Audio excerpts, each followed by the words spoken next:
Welcome to it. Start of a new week, a manic Monday on Gwynn and Chris. Chris Ello, Tony Gwynn Jr., and Matt Skraby together in our Odyssey Palace studios. We got a couple of hours to spend with you today ahead of the Monday Night Football game a little bit later between the Chiefs, whose name is still the Chiefs, and the Commanders, who had to change their name from what it was before.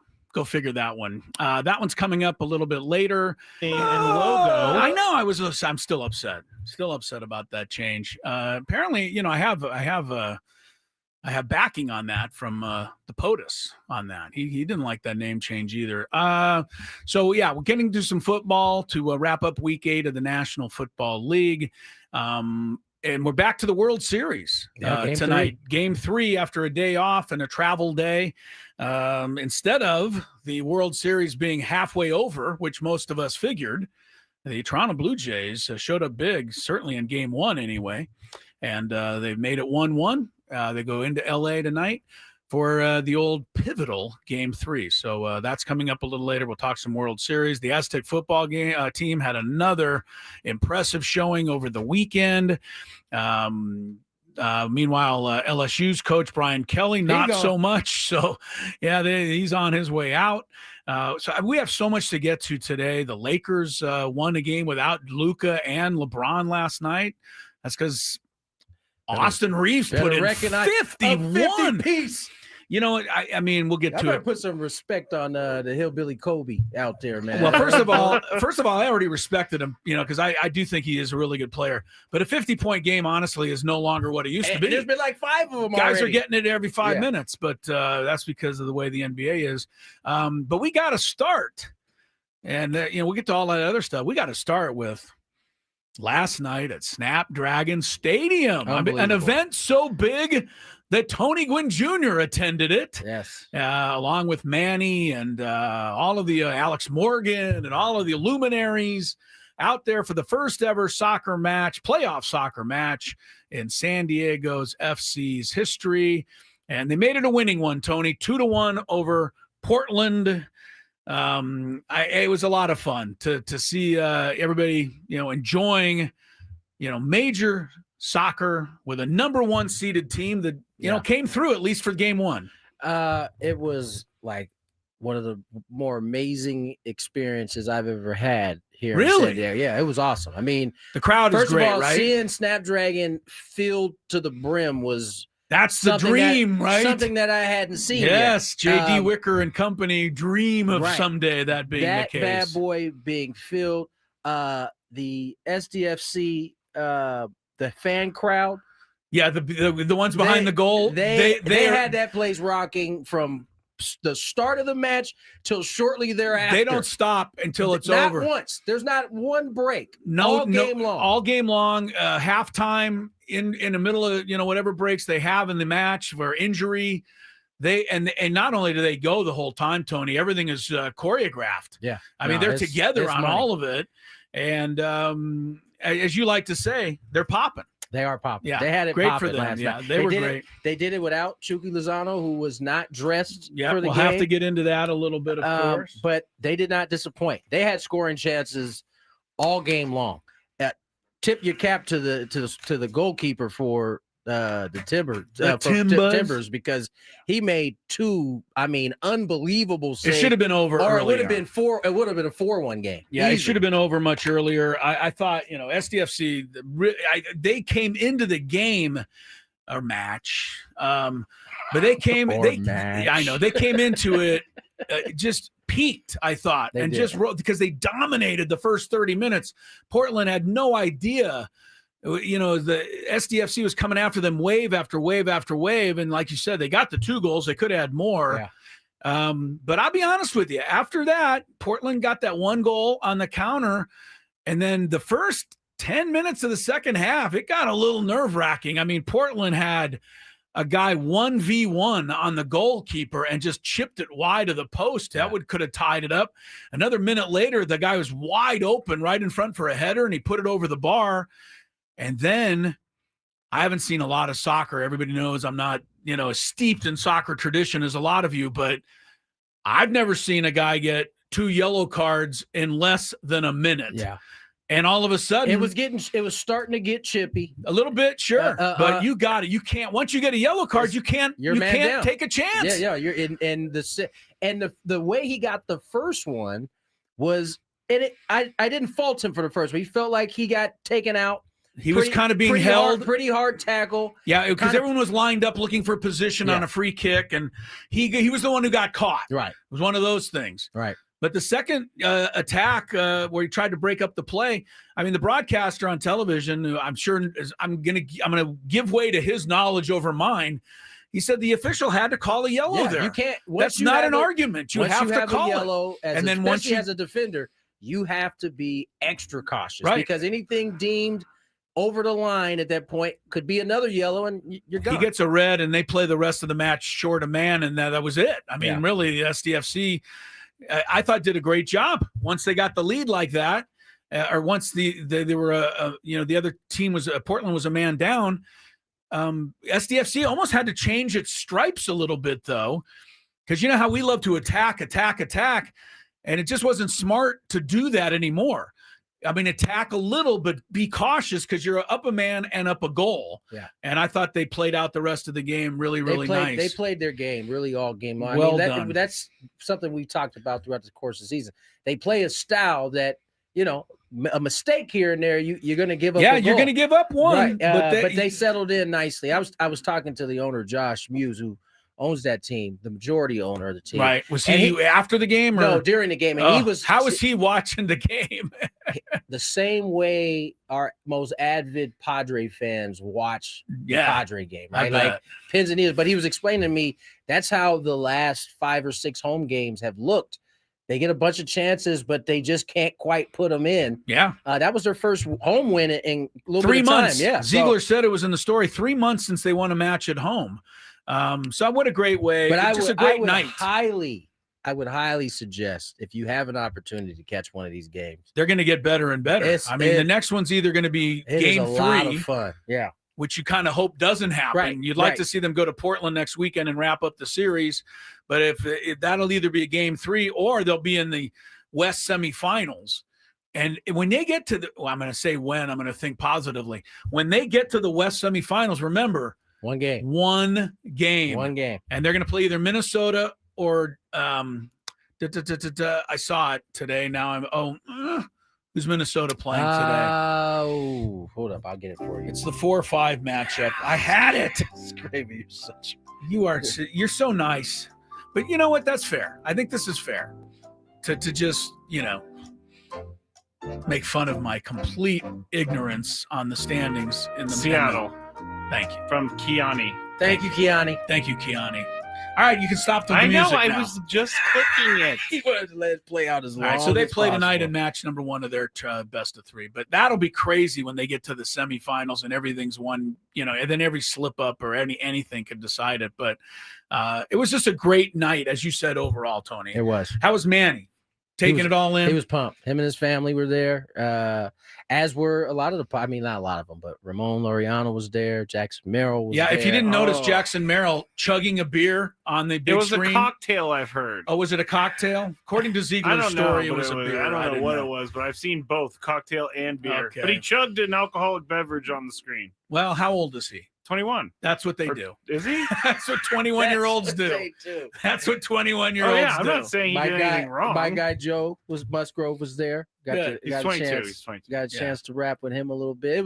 It was just an all-around what a fun night. And it was fun to watch it. I was able to watch it on I don't know how many people, made the deal and went on and paid the extra money. Even if you have Apple TV, you have to pay more to watch the match, and we've complained about that already. I didn't know that. You have to pay. You have to buy the playoffs. It's Apple TV. No, Plus. you have to buy the playoffs. Oh, okay. You just have to buy. But you have to buy that MLS match package. So okay, we have Apple TV. I didn't know if there was an additional charge for that. There is. No, Lori and I have Apple TV already.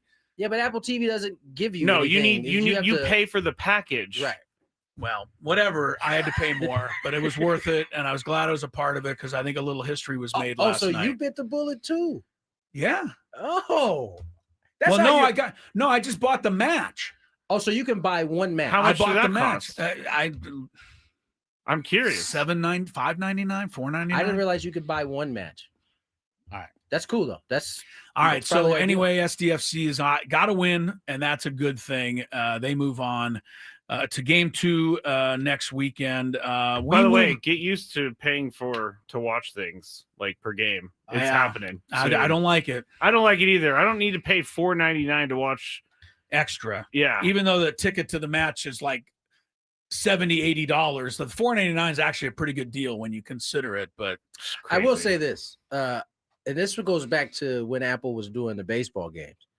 Whatever cameras they're using, they're incredible. Booming. They're incredible. It is. I mean, you can see the blade of grass. That's how clear this camera is they're using. That's one thing about soccer that beats hockey can follow the ball.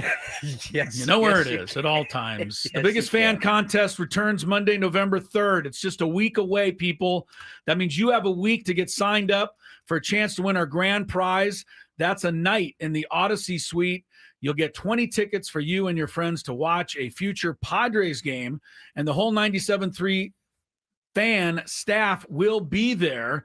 Register your name at 973thefansd.com/biggest-fan, and then listen starting next Monday, 9 a.m., 1 p.m., 5:30 for your chance to qualify. Would have thought that all it took was you to make this a game, and we aren't going to miss it. And I wasn't even going to hold Chris accountable for that one because I was definitely because I didn't. The sheet was not in the room when he started, so I wasn't going to. But he's on it though. Good job, Chris.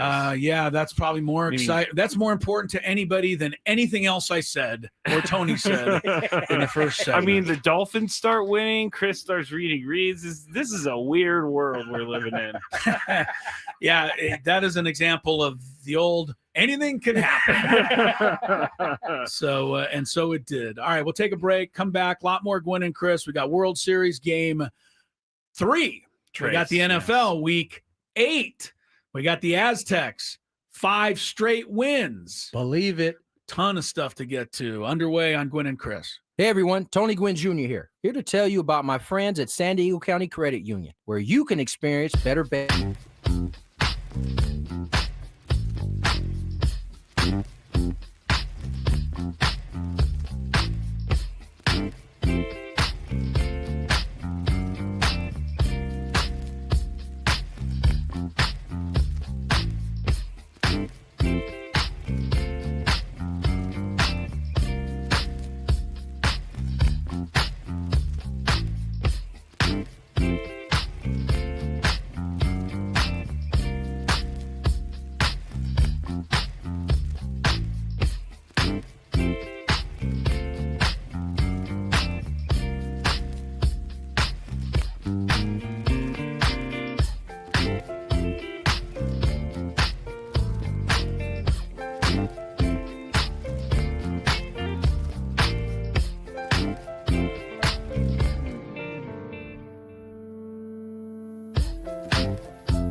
TVs, Bills Backers Club specials, cocktails at Ice Cold Estrella Jalisco, Park 101 at the Carlsbad Village, North County's home for everything sports. Spend less time shopping and more time on the job site with bulk savings on select pro-trusted drywall and concrete.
Afternoon. Tony Gwynn Jr., Chris Ello, Matt Skraby.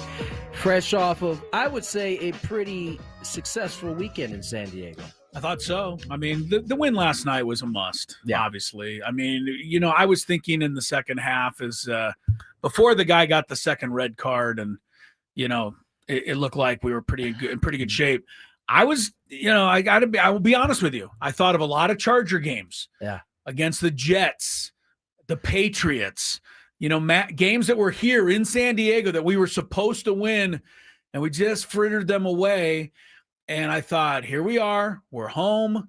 As you said, SDFC had a ton of chances. They should have been 4-0, 5-0. And then it was 2-1. I'm like, something crazy is going to happen here. This is a San Diego thing. But they were able to keep it from happening. Couple of interesting things. In the building, you didn't feel that. You didn't really feel it. Didn't feel they like felt in control. They did. They felt like they were dominating that game. Secondly, Joe and I mused on the same thing you and I did last week on the show. What if SDFC is the first champion? Right. Yeah. of San Diego. Obviously, we'd be super excited there, but I think both of us expressed, man, it would be like a little disappointing. Would it be kind of a slap in the face if they invited Grupner to be the Grand Marshal? Would that I don't think so. I don't think so. No, they can't do that. I don't think so. Bring Eric out to lord over the soccer winning? I don't think so. I mean, listen, it's a San Diego deal at the end of the day. So I mean, maybe not having be the Grand Marshal. Maybe not Grand Marshal, but he certainly could be. Be out in support. It's something that has to start entering your mind if they get it even a little bit closer.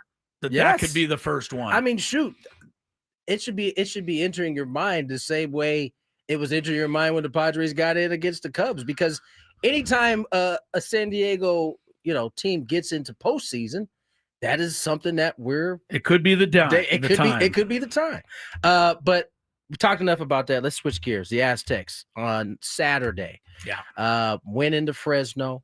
And another shutout. Who's our guy, the defensive coordinator we had on? Rob Orich. Yep. Man, his guys were on it, Tony. Man.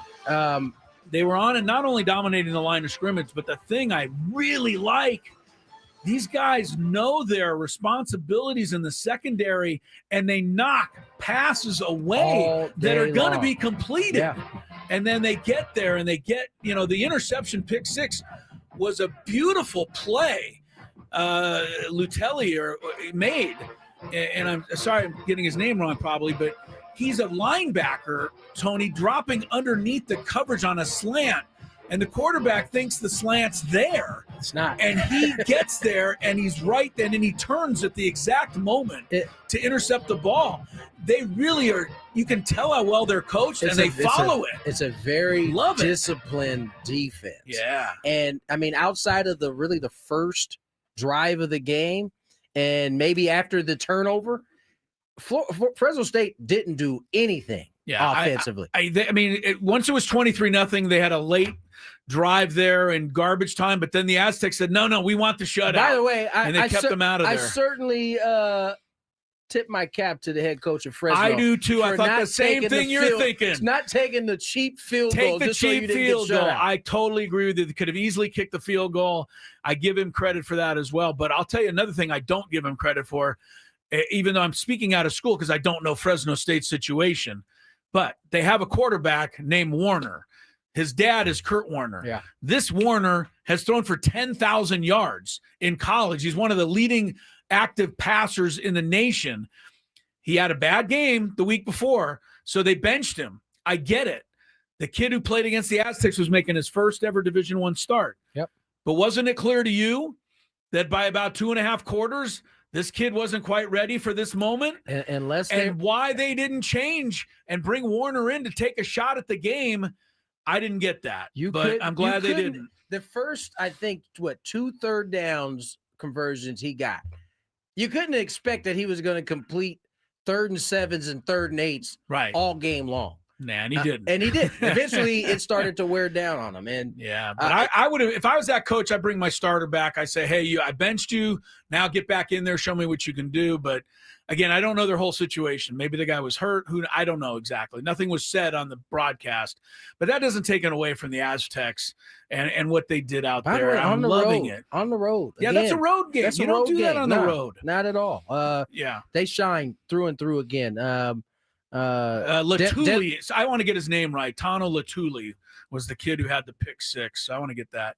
But Denigal left the game for a little bit of time. The other guy looked okay, Emmanuel. The only thing the Aztecs did wrong in the game, which would be criticized by people had something gone wrong, was when they were ahead 13-0, they ran a double reverse and they fumbled the ball. But you know what?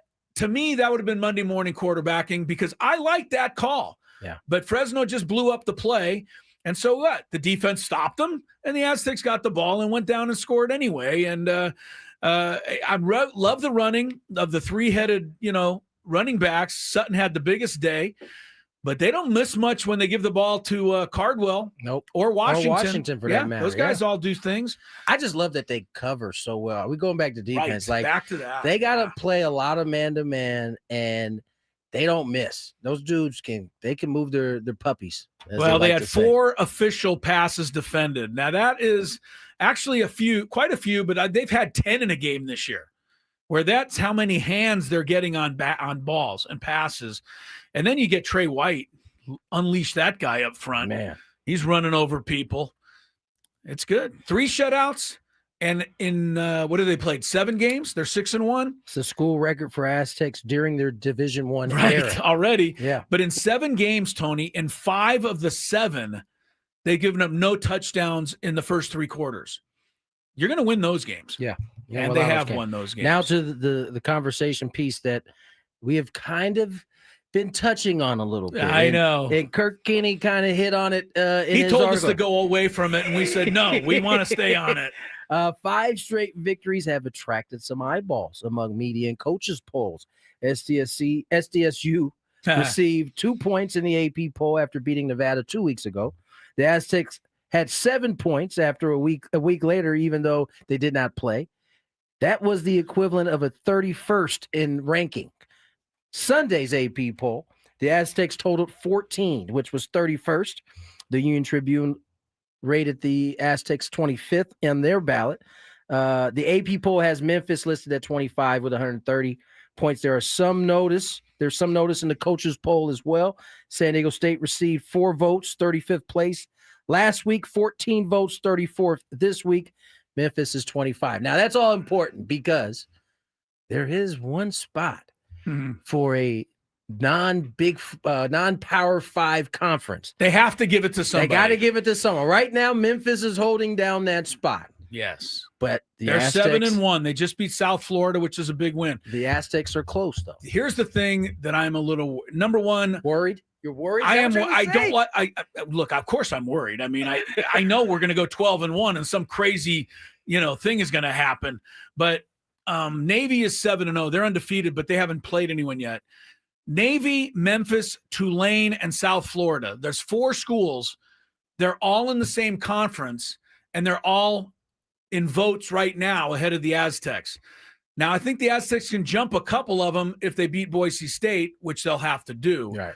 But are all 4 of those teams going to lose to each other, hopefully, as the season goes? We need them to beat up on each other, to basically. open things up for the Aztecs. But, yeah, it's in the back of my mind. I mean, and every win is just going to keep being pushed a little bit closer to the front. Yeah, I mean, their defense certainly looks like they can play. Yeah. The Washington State game, without question, is clearly an aberration now. Cal put up 38 points, I think, on Va Tech the other night. They lost in overtime. But, 38. Colorado State put up 49 on Fresno State after the Aztecs shut them down. This defense is great, and anytime you play defense, you have a chance to win. So, I don't know. You know what I want? My dream? What's that? We're going to get if we get in, let's just say we're in. All right, fine. Sorry, Kirk. We're in. We're the 12th seed because that's what they would do to us. We'd be the lowest seed. Of course. I want BYU to be the 5 seed. Match up with them. An old school years battle, of frustration, years of agony. We could take it out in all one fell swoop. I just would caution BYU. They're good. I was going to say. Pretty good. Well, look, if they play the 5 seed, they're going to play someone who's good. I guess it might as well be. Might as well be BYU. I watched them over the weekend. I was like, man, BYU's kind of good. Let me ask you this. We're obviously joking, but would it be worse to get a beat down from BYU or from someone else? Or Old Miss. Oh, no, Lane Kiffin, I couldn't handle that either. But BYU would be tough to swallow. It would be hard to watch. You're setting yourself up for some sadness after that. All right. We probably are, but it's fun to talk about. Thank you to Sean Lewis. Thank you to Sean Lewis for even getting the chance to talk about it. Exactly. 100%. All right, let's get to break. On the other side, we'll talk a little game 3 of this World Series. Got another coaching axe over the weekend. Talk a little bit about that and some bad optics in Baltimore. We'll discuss on the other side. We're going.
Haven't had one yet today, but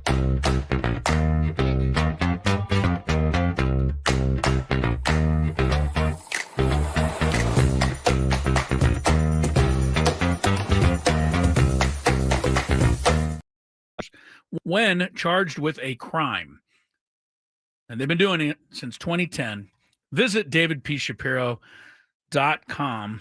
We'll get into the World Series. Game 3 is coming. I'm down 1. Yeah, I know. I know. Tony's down 1-0.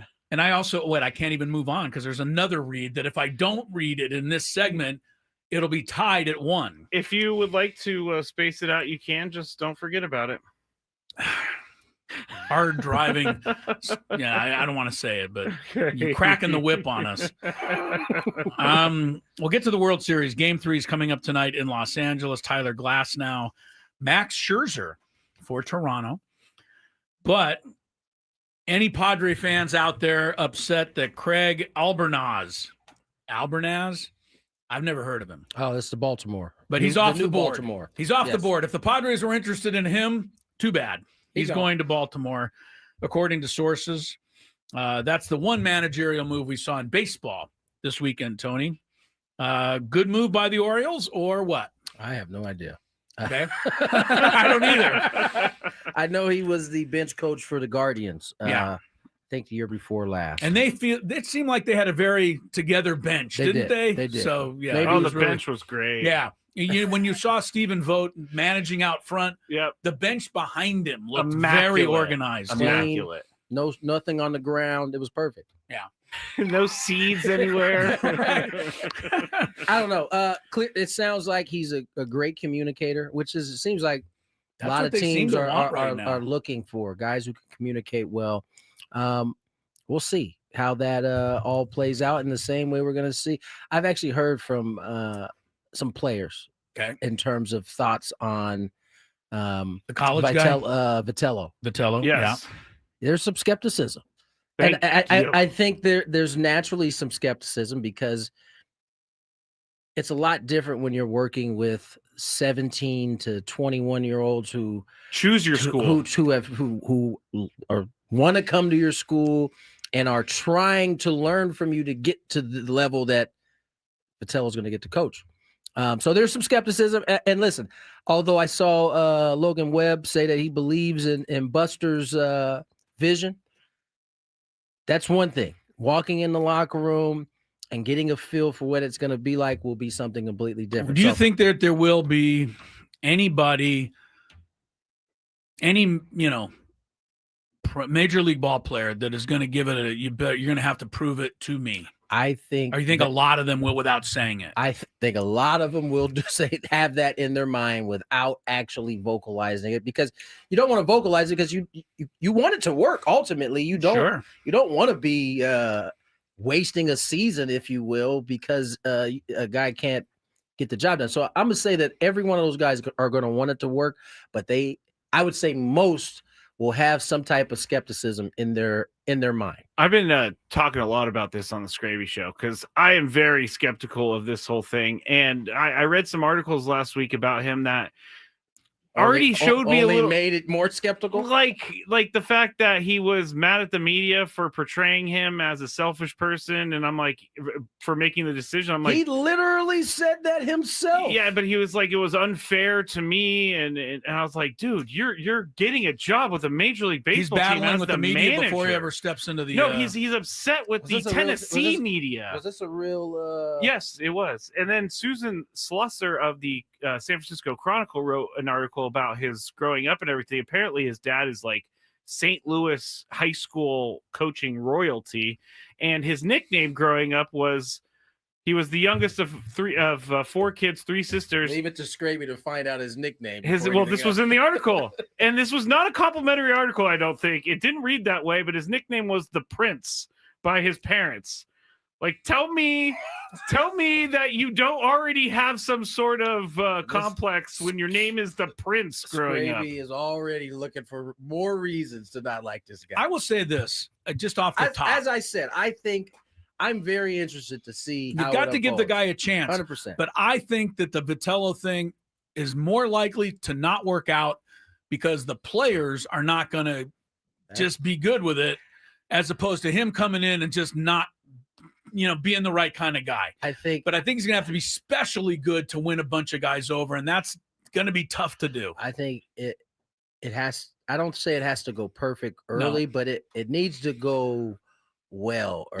Don't let him forget to make a pitching change in the opening weekend of the season. And not even something. Because that's something that the media was certainly killing him on. But like just losing a lot of games early doesn't lend itself for like, okay, guys, let's give it a little bit longer. You know what I'm saying? I mean, they don't have a choice because he signed for however many years. So it's going to be all fun to watch. 3 years, I believe, right? Well, that's the Giants thing. The Orioles have got their guy. There's 7 teams left still that need a manager. 6. Albert Pujols still on the board. Well, everybody's on the board. I've been thinking a lot about other than Craig Albernaz.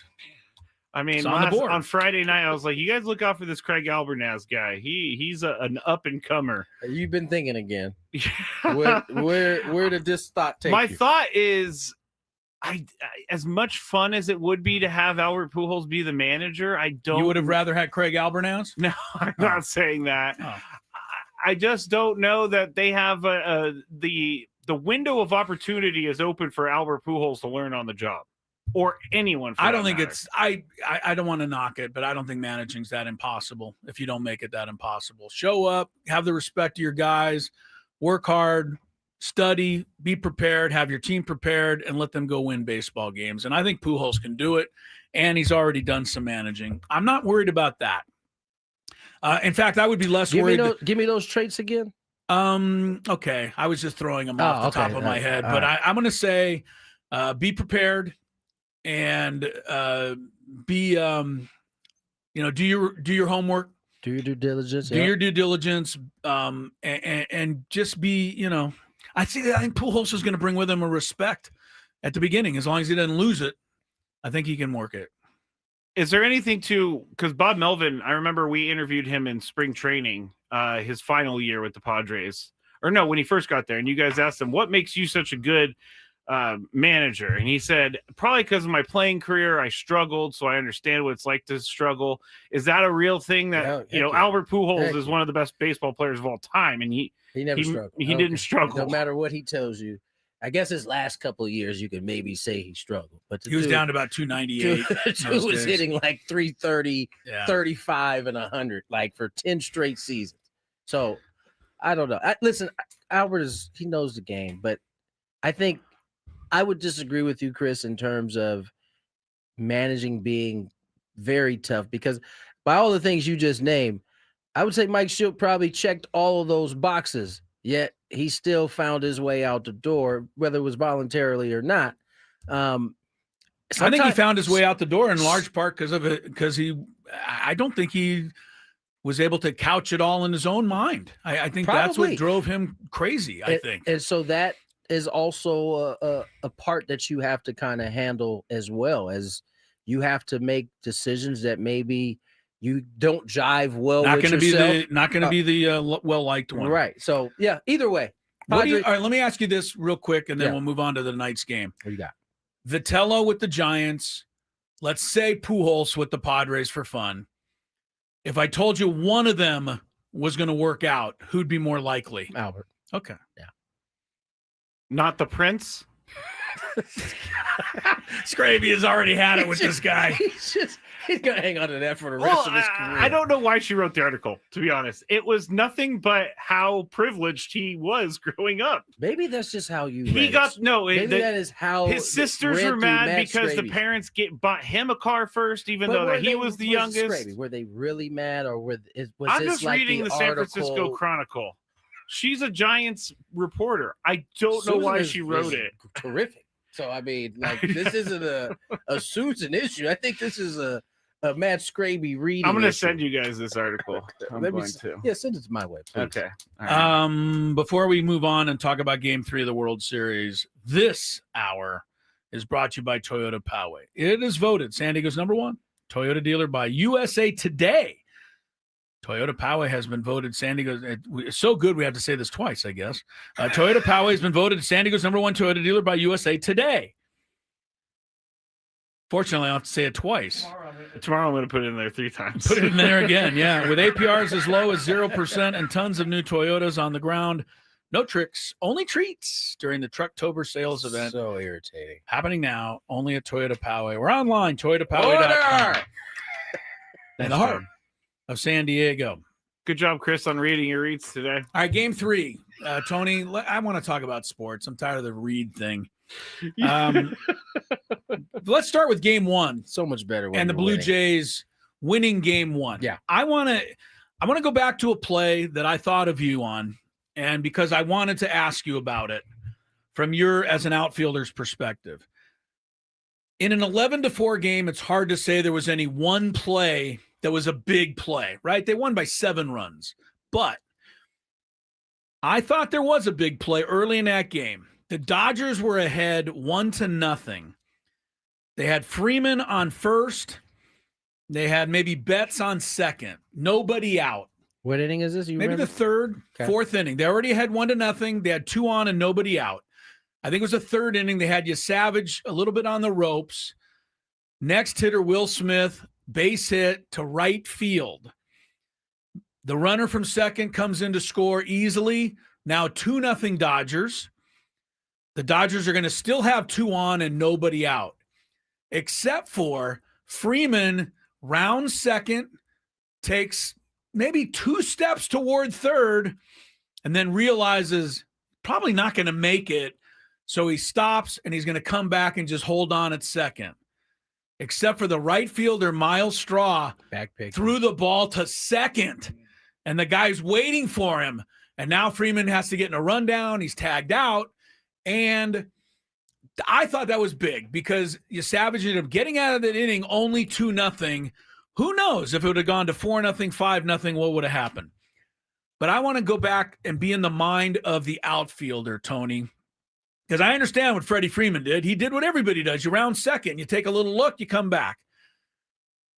If Freeman went to third and Miles Straw threw to second, I would have been like, what are you doing? You need to try to gun the guy at third.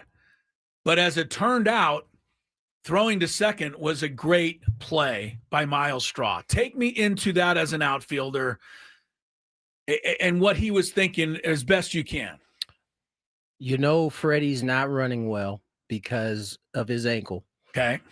Mookie is one of the best at getting secondaries from second base. If you watch the Padres secondaries, a lot of that came from Mookie when he first came from Boston, LA. He would get like these. It's not your typical hop off second. It's almost like you're running in that direction until the ball gets into the zone and you kind of square yourself up.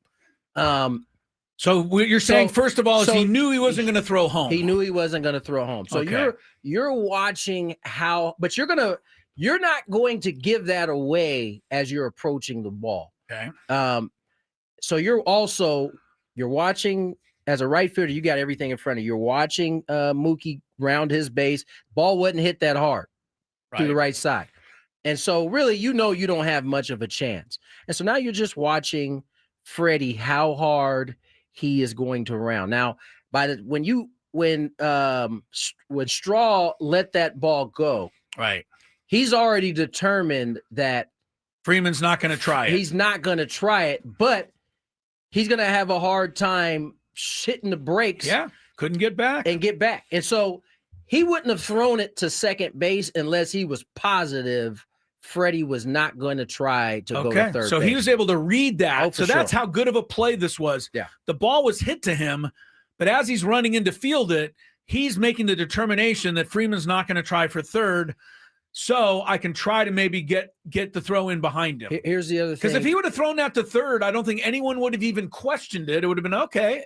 And for now, first and second, and on we go. Well, watch in the next season's games come around. You'll be surprised how often the throw comes in behind the runner. Okay. But a lot of times in regular season, guys have already kind of shut it down, and it's not really a thing. But the World Series, everybody's on 10, and so even John Smoltz said that's a rare mistake by Freddie Freeman, which it is. He doesn't make many. No, he doesn't. He very rarely makes any. Yeah. But if you're going to catch him slipping, it's probably going to be on the base pass. And remember, because at that time there was one out, he's busting it Freddie's busting it. And when when Straw comes up, he is not that far from second base. That's how soft that ball was hit. Right, because he had to charge it. So not only was he 100% sure Freddie wasn't going to third, he knew if he went to third, he was going to have him. It was probably going to be one of the easier throws he's ever had to make from right field. Yeah. All I thought to myself was, this turns out to be a great play. Miles Straw is the hero for making the play. But if he threw to second and Freddie Freeman kept on going, then to me, Miles Straw would have looked kind of bad on the play. Yeah. But you're saying that he was able to read that. For sure. Anyway, I thought it was a big play. It didn't matter. In the end, they win.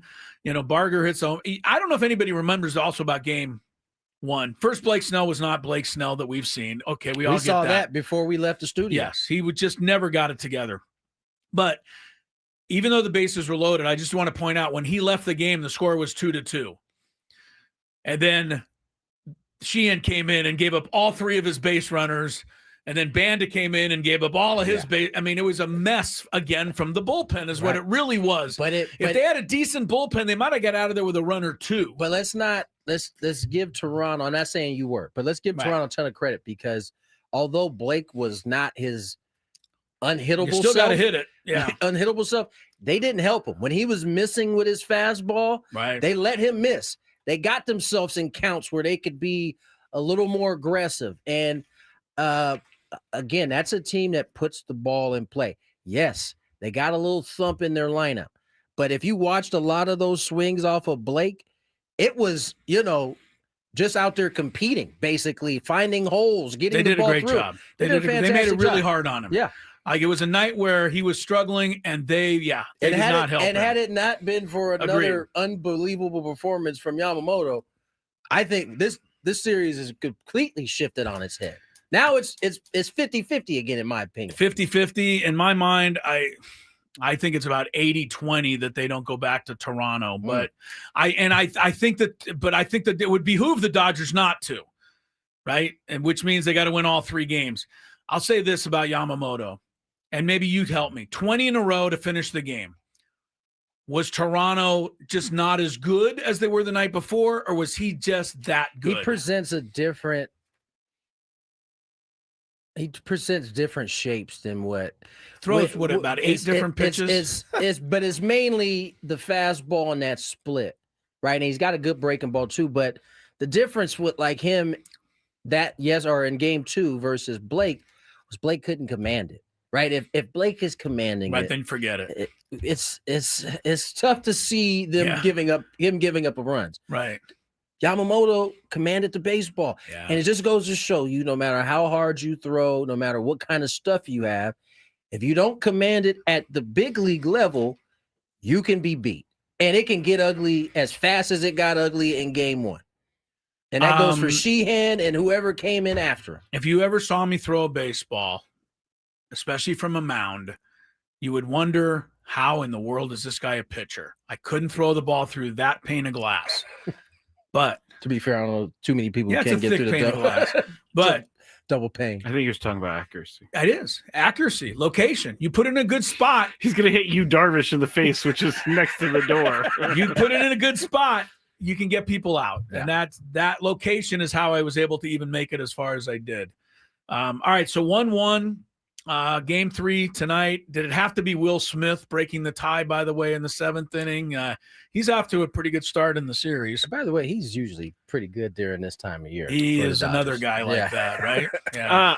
Like in game 1, I felt like the Blue Jays were playing with too much reckless abandon, because earlier in the game, they were putting Blake Snell on the ropes, as we know, but then Ernie Clement tried to go from second to third on the bat, and then trying to backdoor Blake Snell, but Blake Snell ended up throwing him out. But for whatever reason, the Blue Jays were able to get back on it. I think you have. I felt like they were nervous, though. I feel like they're probably thinking to themselves the same thing a lot of people are thinking. Like, this team is that good. We're going to have to take some risks in order to try to really put pressure on them. And they ended up putting 11 runs. That was all the pressure they need. But don't be surprised if you continue to see things of that nature, because they know they got to put up runs. I said at the beginning of the series, the only shot the Blue Jays had is if the offense continues to play the way they have all playoff time. And they did that game 1. They did not do it game 2. By the way, Bo Bichette back in there tonight for I love Toronto. that they're easing him back in there. He hadn't played in who knows how long at this point, but back in the lineup. That's good. So, all right, we'll take a break. We got some Daily Gambit. By the way, more names keep coming up, unfortunately, for those people in the NBA saga. I saw a couple over the weekend. We'll discuss more when Gwynn and Chris continues. All reads have been read. Ha! All right, it's time for the Beaver Nuggets. So the story is somehow Buc-ee's got brought up. I think Frank brought it up. Yes. And it's a rest stop / mall / entertainment zone, super center. And someone said on the chat yesterday that they have like 100. They went to one with like 100 gas pumps, which is a lot, I guess. But while we were talking about this, Sam Levitt was in New York listening, and he goes, "Put me on, put me on, put me on." And so we put him on, and he's talking about how much he loves Buc-ee's. And so we got into the conversation, and it ended up being about the Beaver Nuggets. And so I had to order them because I find the name Beaver Nuggets very gross. I find it gross. But we're going to go with this. It's kind of like a Cheeto / a corn pop. It's like a cheese doodle. A cheese doodle. And we're going to eat them right now. I don't think these are bad, but here we go.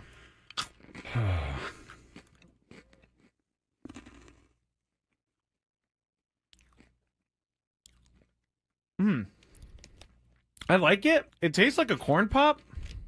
I was just saying it tastes like a waffle, really. It does kind of taste like a waffle. You know what? I'm in. These are good. Yeah, I'm not.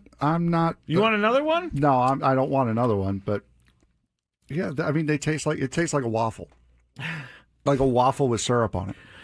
It's pretty good. I gotta say, I'm not hating these at all. Actually, they're very good. I like this. The waffle is a perfect explanation. If you've ever had, I'm sorry, I'm talking on the microphone with food in my mouth. But if you've ever had a, what is it? A Lay's potato chip that's waffle flavor. It's kind of like that. Sad Fryer says, are they cheesy? No, they're not cheesy at all, actually. They're sweet. No, it's like a hard waffle with syrup on it. With dried encrusted syrup on it. Now, I don't exactly know what the puff is. It could be just fake something. Most likely. I mean, it's like caramel a little bit too. All right, I gotta stop eating these because I will eat the whole bag. I love these things. I'm gonna leave them here though because I will eat this if I go home. It's just gonna be a bunch of beaver nuggets in my bed as I sleepwalk or something like that. All right, it's time for the Beaver Nuggets. So the story is somehow Buc-ee's got brought up. I think Frank brought it up. Yes. And it's a rest stop / mall / entertainment zone, super center. And someone said on the chat yesterday that they have like 100. They went to one with like 100 gas pumps, which is a lot, I guess. But while we were talking about this, Sam Levitt was in New York listening, and he goes, "Put me on, put me on, put me on." And so we put him on, and he's talking about how much he loves Buc-ee's. And so we got into the conversation, and it ended up being about the Beaver Nuggets. And so I had to order them because I find the name Beaver Nuggets very gross. I find it gross. But we're going to go with this. It's kind of like a Cheeto / a corn pop. It's like a cheese doodle. A cheese doodle. And we're going to eat them right now. I don't think these are bad, but here we go.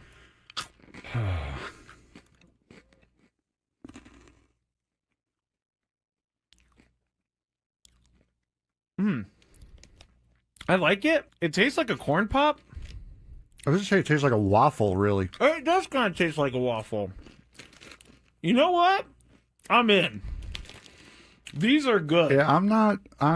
You want another one? No, I don't want another one. But yeah, I mean, it tastes like a waffle, like a waffle with syrup on it. It's pretty good. I gotta say. I gotta say, I'm not hating these at all. Actually, they're very good. I like this. The waffle is a perfect explanation. If you've ever had, I'm sorry, I'm talking on the microphone with food in my mouth. But if you've ever had what is it? A Lay's potato chip that's waffle flavor. It's kind of like that. Sad Fryer says, "Are they cheesy?" No, they're not cheesy at all. Actually, they're sweet. No, it's like a hard waffle with syrup on it, with dried encrusted syrup on it. Now I don't exactly know what the puff is. It could be just fake something. Most likely. I mean, it's like caramel a little bit too. All right. Why are you turning the music down so fast? I gotta read this. You know, I'm not gonna stoop to Chris's level on this. All guests on 97.3 The Fan, join us on the David P. Shapiro Fan Hotline. David P. Shapiro, criminal defense attorneys, helping good people regain control of their future when charged with a crime since 2010. Visit davidpshapirolaw.com. Got a daily gambit. Not sure how we did over the weekend. I don't either. I lost my sheet, so I'm leaving it up to Scraby. I got them all. All right. Scraby I has have breaking news, though. Hold up. Sorry. Before you get to breaking news. Gwynn and Chris overtime. I don't know if you guys heard about it. Might want to check us out. It's a new thing that we've been doing, and it now has a name. Yes.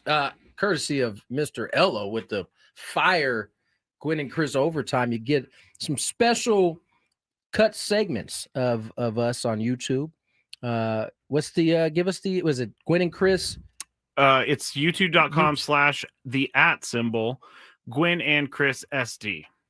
So there you have it. And today we are GBU. putting the good, the bad, and the ugly. So many things going on in sports today. We couldn't even squeeze it into this show. Yeah, we came. So the we good, had the bad, and the ugly. Week 8 from the NFL, the highlights and everything from Week 8 on Gwynn and Chris I mean, overtime. it was still on the cutting floor like minutes before we had to get on air. Yeah, we were running a little late today. Mainly because the story that I thought was going to take 3 minutes ended up taking like 10 minutes. He has been with us for almost 8 years. Yeah. And he still doesn't know that what he deems as maybe just a silly, stupid story could end up turning into a long, drawn-out conversation with us. There is no question. Yeah, we won't give it away, but I am in the right. No, he's not. No, he's not. And if you listen to Gwynn and Chris overtime, you'll get the good, the bad, and the ugly, but you'll also get the Skraby story, which is probably, I dare say, better than the good, the bad, and the ugly. I'm almost willing to bet most people will enjoy that more than they'll enjoy the GB. As he said in that in the Gwynn and Chris segment, the story itself belonged in the ugly category. So, It definitely did. there you go. All right. You have some breaking news. Yes, the breaking. It's not like Not a enough for sounder. me to hit the sounder. This another? This is breaking news. This is another. It's not Joe Mauer. Joe Mauer situation. You guys will never let me live No. that down, but I just whispered down the line, "Hey guys, did you hear Joe Mauer was retiring?" And you guys never let me forget about it. Carson Wentz, Here you go. he's out for the year. Yeah. After his shoulder was bad, he needs shoulder surgery, and he is done for 2025. Do the Vikings have any idea who's JJ gonna McCarthy. quarterback? Oh, he's back. Oh, he's back. He was dressed last week, and I think he's ready to go. Well, he's ready to go. How many games? He's played 2 games, I think, in 2 years.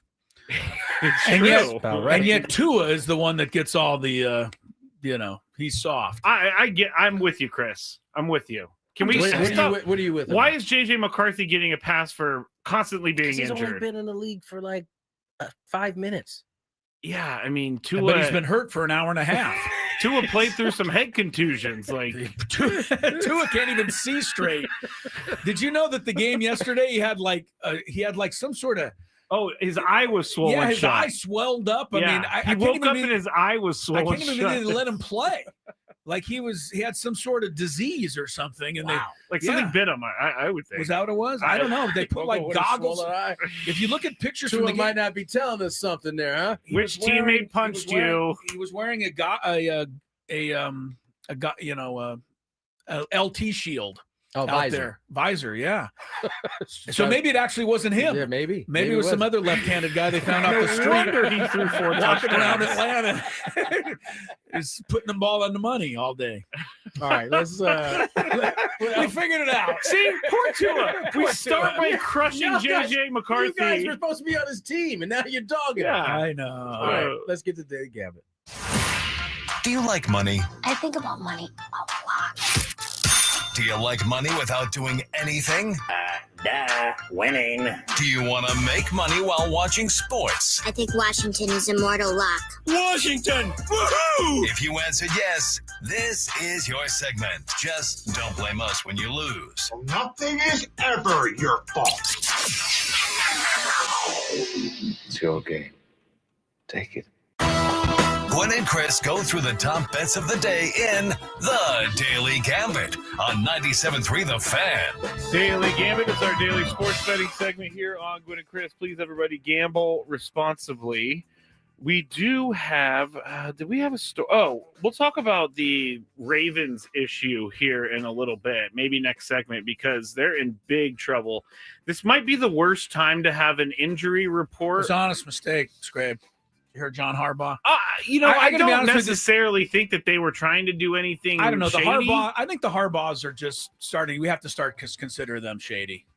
Not John. Not John John. and Jim are way different. All right. Wait. Jim will push John Oh, over John. on the way to I like think he the would. car. I think he would. John, I don't think would push Jim over on a race to the car. But we're going to talk about that because with everything that happened in the NBA, and then the Ravens are listing Lamar Jackson wrong on the injury report. We'll get to that. They're likely to receive a huge fine for this. Perhaps loss of picks too. That is serious stuff. All right, Dodgers at Toronto last Friday. Dodgers were 1.5 on the run line. You guys went Dodgers. I went Blue Jays. Blue Jays win 11-4. Who had more strikeouts, Blake Snell or Savage? All three of us went Blake Snell. Blake Snell also was -1 on the spread. He had 4 This is exactly why I don't bet. because Of course, that Savage seemed had like an 5. automatic. None of yeah. this makes sense. as Yeah, you that were seemed calling like it such out. an automatic. Yeah. All three of us picked the Aztecs football team. They were 3-point favorites at Fresno State. They won 23-0. Texas A&M -2.5. Chris and I went with the Brian Kelly can't lose at home because he'll get fired. And he did. I should have been. It was worth getting that one talked wrong. about it. But it was worth getting that one wrong. A&M just won so he'd get fired. 49-25. I turned off this game when it was a decent game. Like, He gave up 35 points in the second half. You That's know, why he was you fired. know you're in trouble when all your alum who happen to be TV personalities get on the screen and like, well, I think we've seen the. I don't know what's going on at my alma mater, but something has to Do change. you know? I don't know how much of the second half you watched. I watched enough of it to see him scream at every single assistant coach on his staff, no matter what. If there was the touchdown, he'd find somebody and yell at them. I'm like, this is not a leader of We've people seen at that, all. I feel like we've seen that from Brian Kelly quite Yeah, a bit. that's not who I want leading me. when I lived in Cincinnati, Brian Kelly was the head coach of Cincinnati, and he was a menace. Yeah. He was yelling at everyone all the time, and he, He has looks not like a changed. yeller. He looks like a yeller. He looks like a really unhappy person. It's the As hair. unhappy as anybody who just got $54 million has ever been. Can we talk about how stupid college football is? How much wasted money? I almost sent you the take, but I just decided not to. Do you realize that the same AD that hired Jimbo Fisher and gave him his 70 no. plus Can we get buyout also is this same GM that is firing Brian Can we get Adam Klug? Can we get Adam Klug out of here and bring that guy in over here for a couple of weeks? He's handing out loads of money. He's just handing out cash. I mean, They are. I think it was what? I don't know what the math is on No, that. but Jimbo had an incredible amount of he money. had $40 over like million worth 70 of something. cash to pay coaches not to coach. That is insanity. Wow. That's And insanity. here we are talking about Brian Kelly. This man is handing out free money, and we don't even know what he looks like. That is crazy. Falcons -7.5 over the Finns. You guys went Falcons. I went Dolphins. You And the did. Dolphins Yeah, I went believe. 34-10. This bizarro world. Every one of these bets has landed opposite of what it should have landed. Yeah. Niners at Houston. Terrible for the performance. Aztecs. Well, that for one, the that one I Niners. expected. Yeah, this was easy. Oh, you expected this one?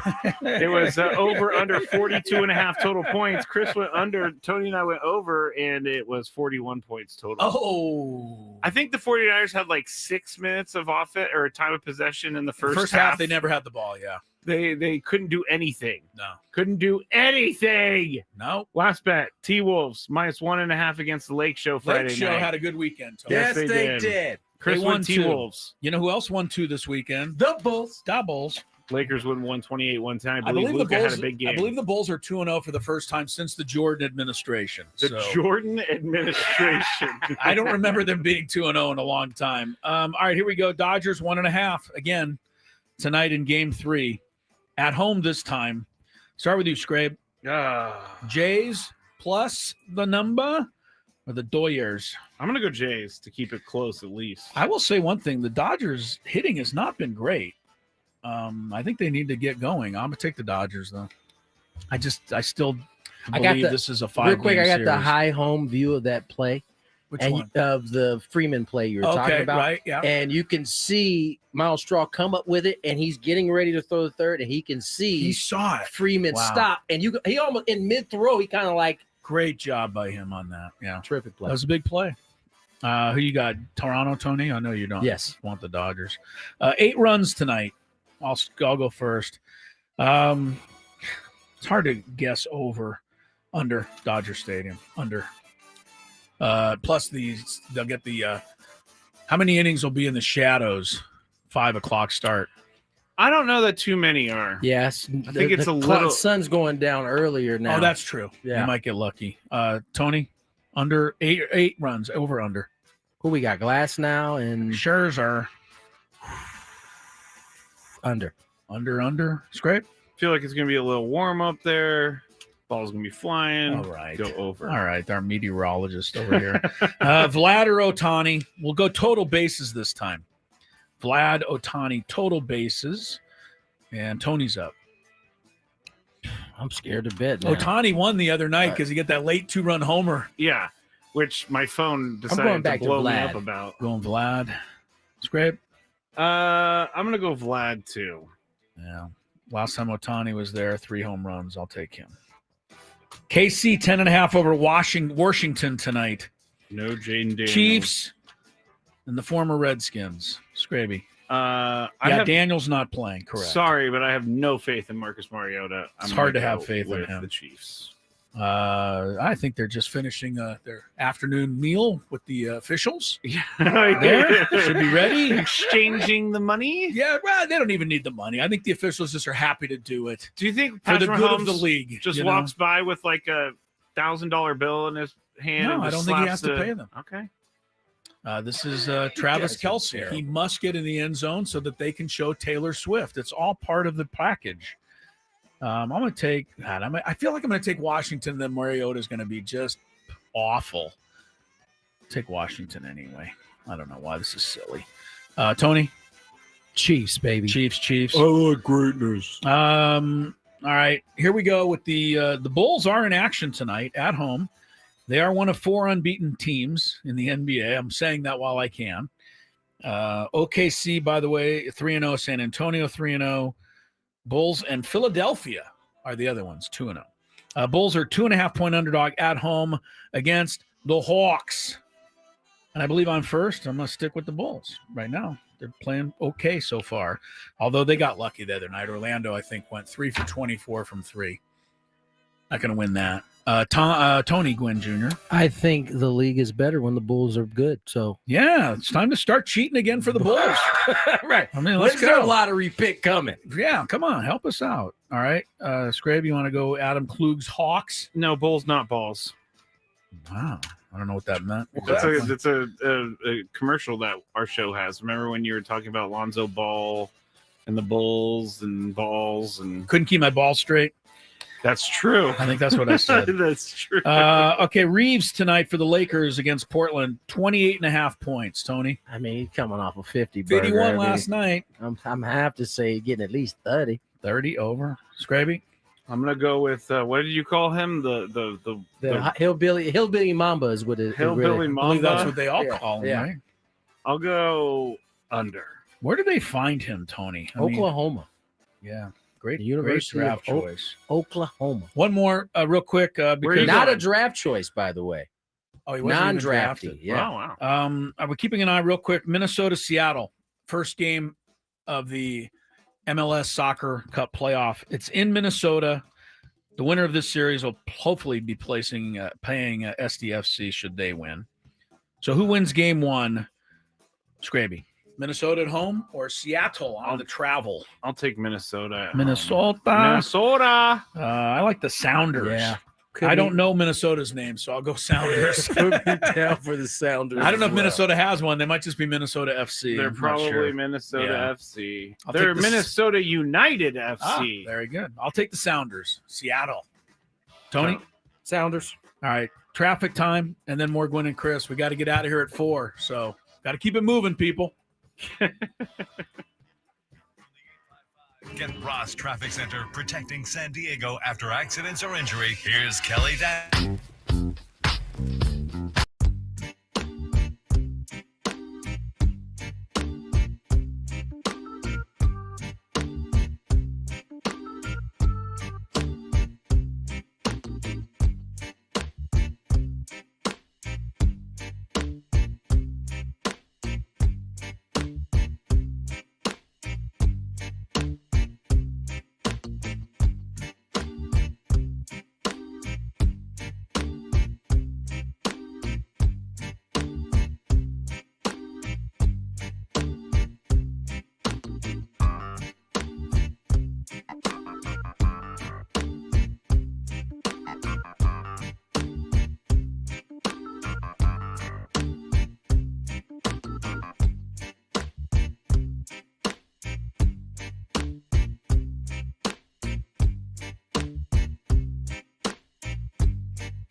being a particularly good hour on Gwynn and Chris, and it's brought to you by our friends at Staples.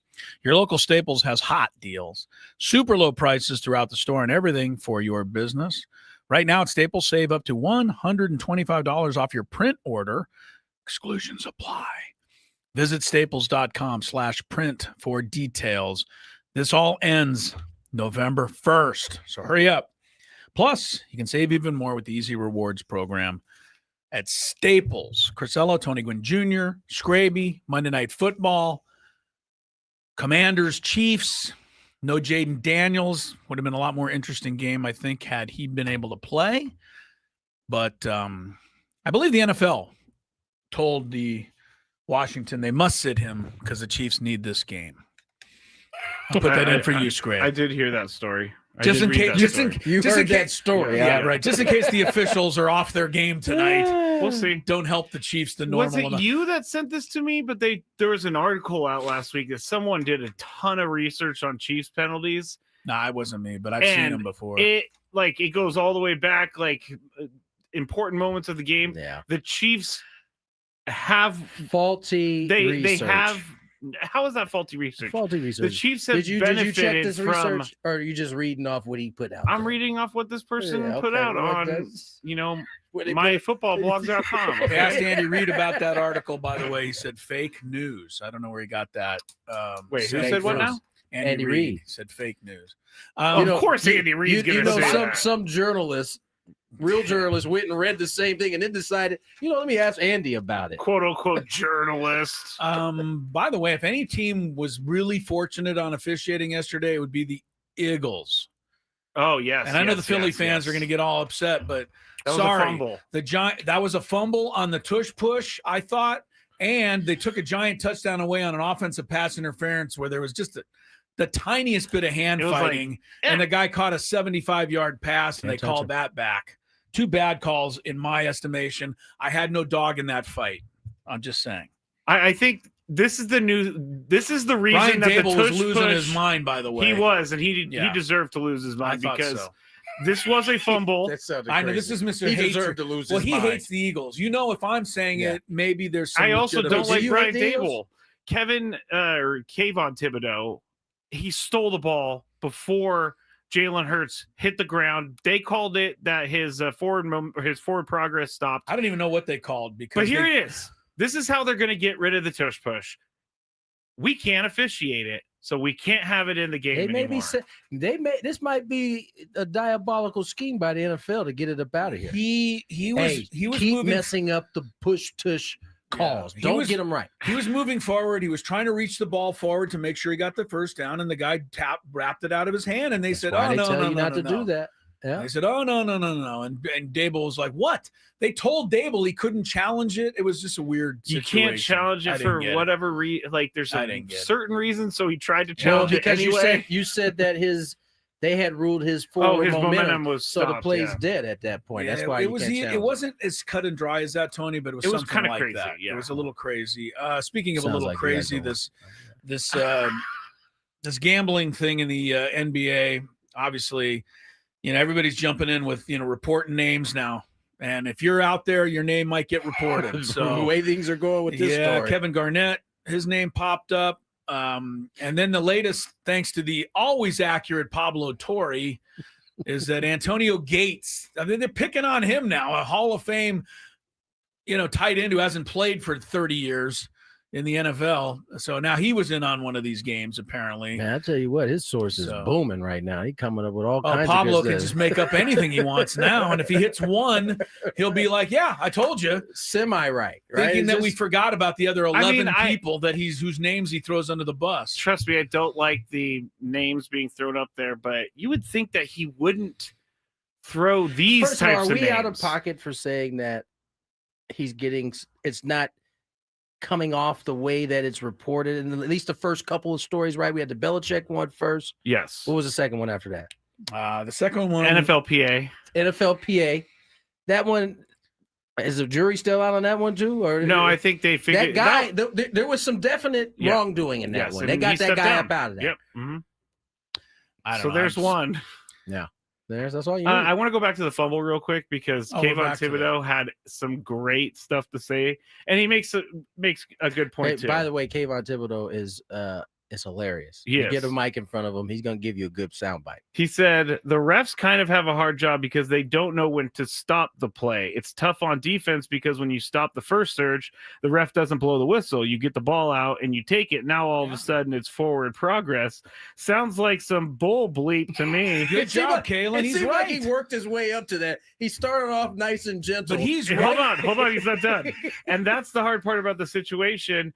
And then a teammate reminded him he may get a fine for this. So he said, sorry, I mean, that was a great call by the ref. Yeah, they were on it. Yeah. Here's the thing to me, Tony, if you look at it, maybe you'll see it later, but when Hurts was kind of lying on more on top of the pile than he usually is. And it looked like he was a little short.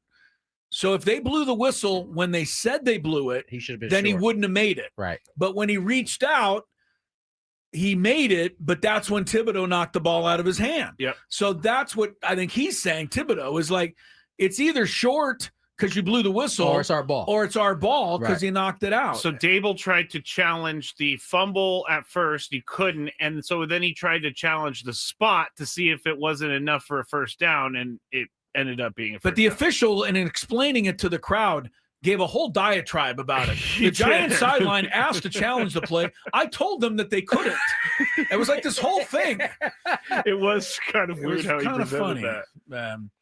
All right, so yeah, a couple more names on the gambling thing. I think the biggest thing, real quick, before we get to the break on it, the NBA is like, okay, quote, dire risks now that gambling can impose upon careers and livelihoods. That's a memo that was apparently been sent around. Yeah, they're reevaluating what it I looks think they're like gonna to do all that. I think one thing they're going to do just straight up is they're going to not allow these guys to bet any prop bets. How at about all. this? And so, how about this though? They may even ask and we FanDuel and DraftKings to get rid of prop bets. We may get to this in a little bit, but Manfred was asked the same exact question and kind of was like, "We'll get to it." Now, in Manfred's defense, Major League Baseball, although they got these couple of cases, they've been pretty hardcore when it comes to gambling, right? They Tucapita, Marcano, he gone. He gone. These two guys right now, it's been an investigation since what? I don't May? know if Class A is ever coming back. Right. And so their rules have worked in terms of the punishment, but to kind of just sidestep it at this time felt weird to me. Like What, Manfred? Manfred, yeah. Well, he didn't even know the severity of the situation. He's thinking of his Corey Seager speech or something. I'm still drunk for Corey Seager. The other thing that Adam Silver keeps going to, which isn't working with me, but he keeps giving me the old, it's a good thing we're hooked up with FanDuel and DraftKings It's because they can help monitor. He's not the only one. Manfred said the Right. same exact thing. Yes, they're Yep, all yep. going to that, but you're not. I'm not buying it. You're going to that because they're giving you money. Here's the thing: is of course they're going to go with it because what they're not going to do is say, you know what, we're done. Yeah. So the only other thing you could do is like, all right, we need you guys to let us know when things get weird. Yeah.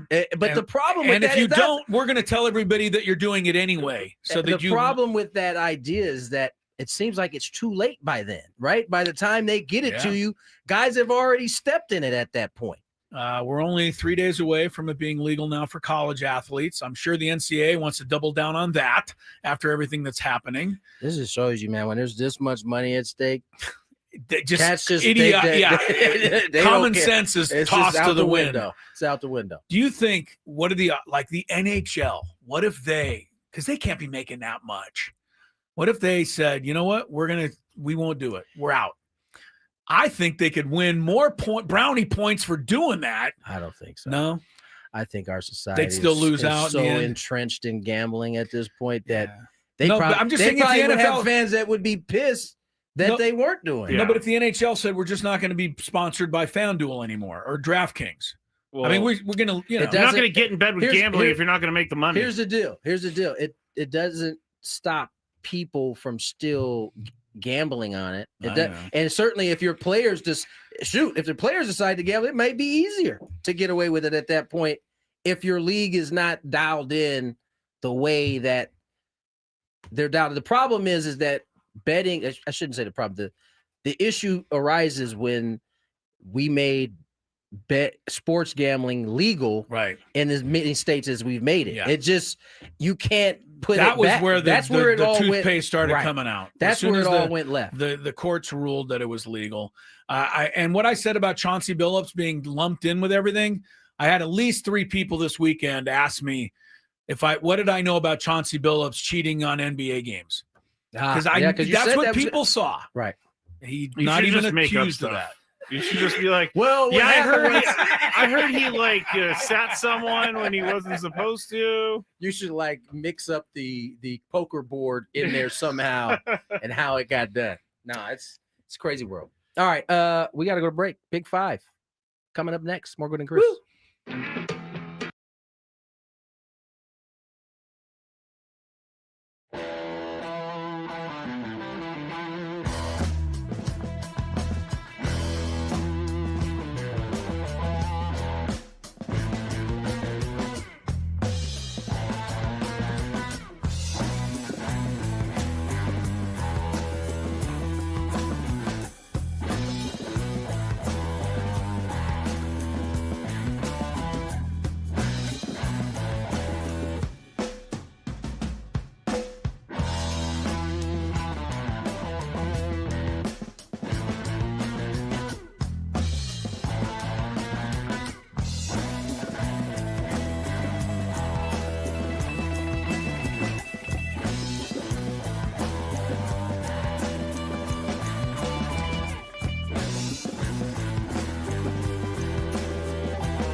Big Five headed your way.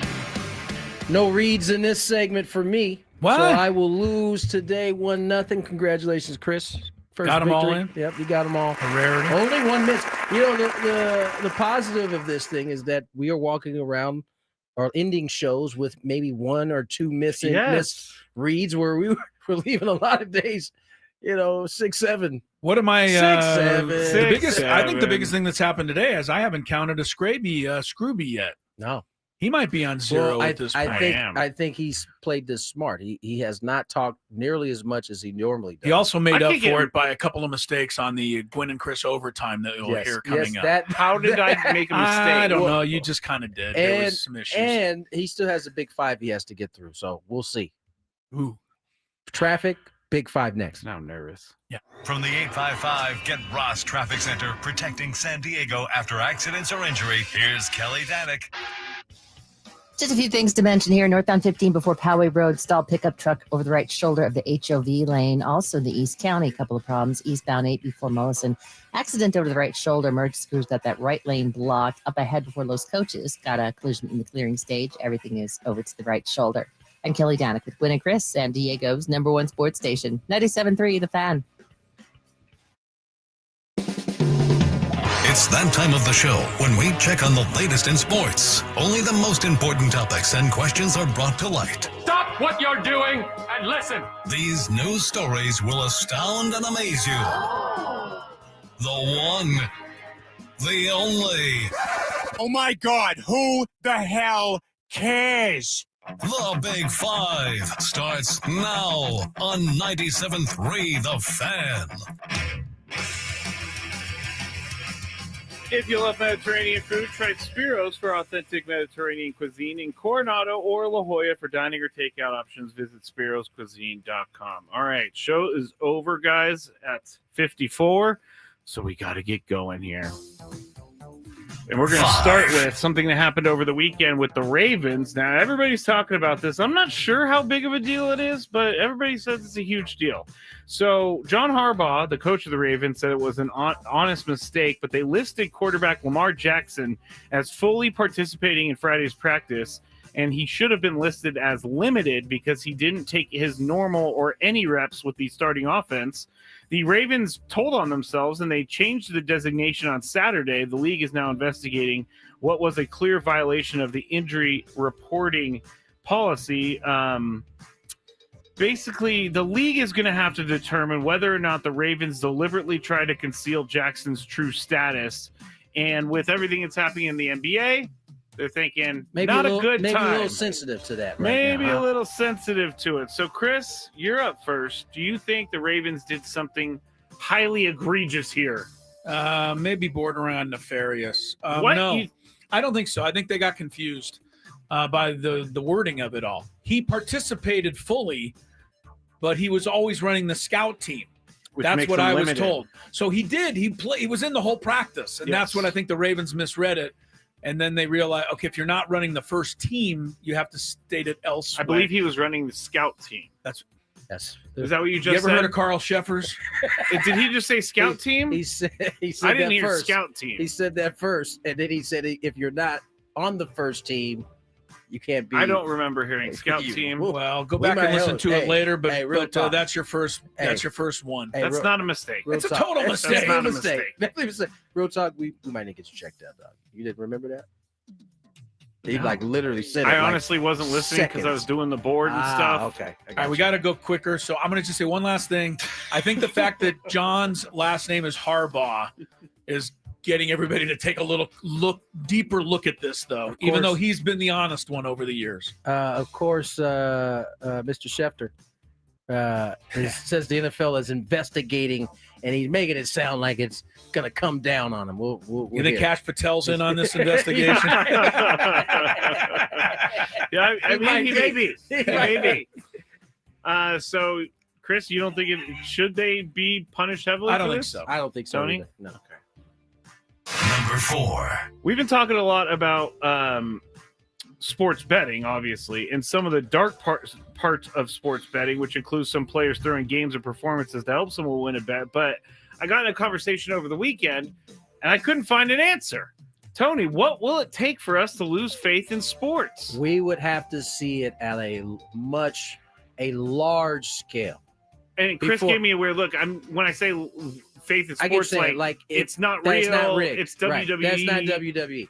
It would take it to be on a large scale. I think for us to fully remove ourselves from sports, which would be a very, very dark time. Yeah. But I mean, after all, most of us tried to convince ourselves that wrestling was real for as long as we could. We did. So I know I did. Yeah, it's still real to me. Right. We weren't quick to the uptake on that. But yeah, I think a Black Sox scandal now may wipe baseball out for a while. Right. Whereas in 1920, they could just, move along. Yeah, I don't know that it ends it forever. But it would certainly end it for I think you'd have to miss a season or for two sure. while you tried to lick your wounds. You wouldn't miss it, but no one would show up, and they'd have to make adjustments for a while. Yeah, people would feel some type of way. Yeah, I mean, who could ever think of the biggest baseball player in the world, maybe athlete in the world, getting involved in a betting scandal with his interpreter? It obviously never did happen. Getting away with they it. looked into it, and they found no wrongdoing. I did find lots of supporters in that theory over the I'm weekend. sure you did. You're gonna go to the end of the earth with that one. I will go to my deathbed screaming that if something Ohtani is guilty. Yeah, I was going to say, imagine if something 85-year-old, 95-year-old. If something happens to you before me, would you like me to put that on the tombstone? If I die before you guys, I need you guys to put quote Ohtani is guilty on my tombstone. I got you. Wow. I got you, man. Number 3. I 100% know John Boy will show up to your to your grave tombstone and have that on one of their clips for sure. Colts fans cheered on their league leading running back Jonathan Taylor yesterday. I did not because I played against him in fantasy football, but they showered him with MVP chants, and I think in this case it's warranted. He leads the league with 850 yards rushing, 14 total touchdowns, 12 of those rushing, 2 receiving. He's on pace for 1,800 yards, over 2,200 total scrimmage yards, and 29 total touchdowns, nearing LT's NFL record of 31 set in 2006. Chris, what will it take for Jonathan Taylor to win MVP? More of the same. I mean, does he have to reach LT's numbers? No. That would help. That certainly would help go. Running backs don't win it that much anymore. They used to because the game is not around them. But how much further ahead of touchdowns is Taylor than everybody right now? 4 or 5, right? Nobody has 10. Yeah, I would think so. So, yeah, just more of the same. Colts keep going 7. They're 14-2. He's going to be in pretty good shape. I don't see the big passer this year yet. Do you guys? No. I mean, Mayfield had it for a little bit there, but yeah, I don't have anything more. Once Brock Purdy gets back, he'll start putting his name into it. Tony, do you? What will it take for Jonathan Taylor to win MVP this year? What would it take for Mr. Taylor? 31 certainly helps. Oh, if he gets that. I mean, that's that. Considering that running backs don't get it, and you usually got to beat a quarterback, it probably is going to take something close to that to get everybody along with the yards that would come along with it.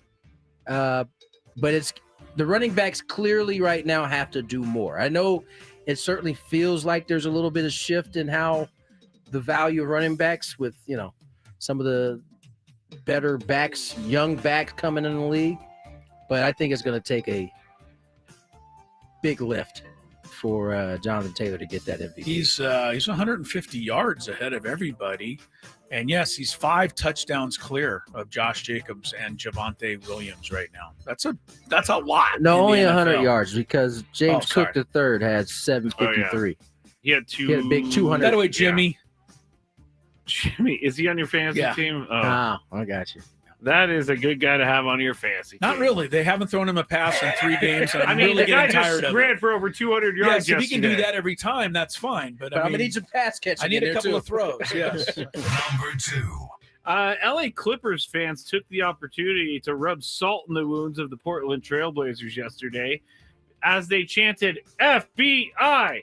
FBI as opposing players attempted shooting free throws. This taunting as they were shooting free throws. Oh, bloody.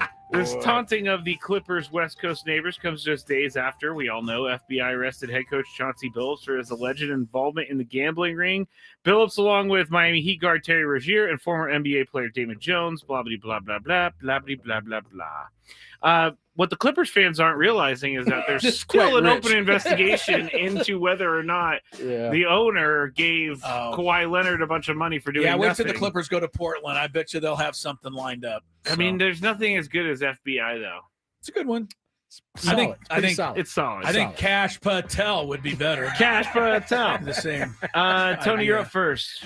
On a scale of 1 to 10, with 1 being not embarrassing, 10 being extremely embarrassing, how embarrassing is this for Clippers fans to chant? Oh, not embarrassing at all. Really? It's a 0. No, they don't, Really? They do not. That's what fans are supposed to do, isn't it? It's almost like. But what happens when they get their team gets found for circumventing a salary the cap? Clipper fans certainly won't be cheering, so it doesn't matter to them. They get a drop on somebody like this. Oh, they're going to use it 1,000%. So I don't think the Clipper fans care at all that they are under investigation for something that who knows how serious it actually is. Sounds like everything we know. Sounds like the Clippers got duped in this whole thing too, which is a whole nother funny set of things on another day. But yeah, I think I don't think they care. I don't think they should care. Really? Honestly. Yeah. Okay. You can't have like logic while you're being a fan. True. This is true. Oh, I can't say this because, of course, we're under investigation, so I'll just be quiet. Like that's not how it works. I refuse to chant FBI because I don't want my team to be charged with it. I think the two things you got to stay away from are the language and the personal attacks on a player, and especially a family type situation. Yeah. Those two things are totally off limits, but FBI is not. Okay. I mean, let me remind everybody that back in the Fab 5 days, University of Illinois, where I believe they proceeded to say the Jalen Rose crack house.